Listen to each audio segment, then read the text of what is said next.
អ្នកដែលមានបញ្ហាខ្សោយតម្រង់នោមប្រឈមនឹងការលេងឈាមឬប្តូរកលៀនមានច្រើនណាស់នាពេលបច្ចុប្បន្ននេះរួមទាំងកុមារផងដែរហើយអាការៈដែលបណ្ដាលឲ្យបងប្អូនខូចតម្រង់នោមឬក៏ខ្សោយកលៀនរួមមានការទទួលទានអាហារដែលមានជាតិផ្អែមពេកប្រៃពេកអាហារសម្បូរទៅដោយជាតិពុលជាតិគីមីការទទួលទានថ្នាំបំបត្តិការឈឺចុកចាប់លើសកម្រិត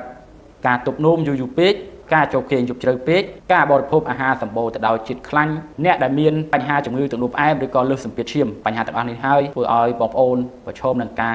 ខ្សោយតម្រង់នោមឬក៏ខូចកលៀនហើយអាការៈដែលបញ្ជាក់ថាបងប្អូនកំពុងតែមានបញ្ហាខ្សោយតម្រង់នោមរួមមាននោមញឹកញាប់នោមធំក្លិននោមមកមានពពុះនោមអត់អស់នោមឈឺតាមបង្គោលនោមបញ្ហាគ្រោះតម្រង់នោម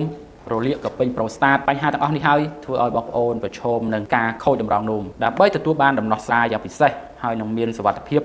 សូមពុកម៉ែបងប្អូនប្រើជាមួយនឹងឱសថធម្មជាតិ Kidney Pro និង Prodio ជាឈុតញីឈ្មោលដែលផ្សំឡើងពីស្ដេចថ្នាំបុរាណចិនពូកែផ្កាយជាង30មុខបញ្ចូលគ្នាប្រើរយៈពេល3ថ្ងៃទៅ1សប្តាហ៍បងប្អូននឹងទទួលបានប្រសិទ្ធភាពគ្រាន់តែប្រើព្រឹក2គ្រាប់ល្ងាច2គ្រាប់ប៉ុណ្ណោះឆាចូល Page ដើម្បីទទួលបានព័ត៌មានលម្អិតឬក៏ទំនាក់ទំនងមកតាមរយៈលេខទូរស័ព្ទដែលមាន3ប្រព័ន្ធនៅក្នុងវីដេអូនេះ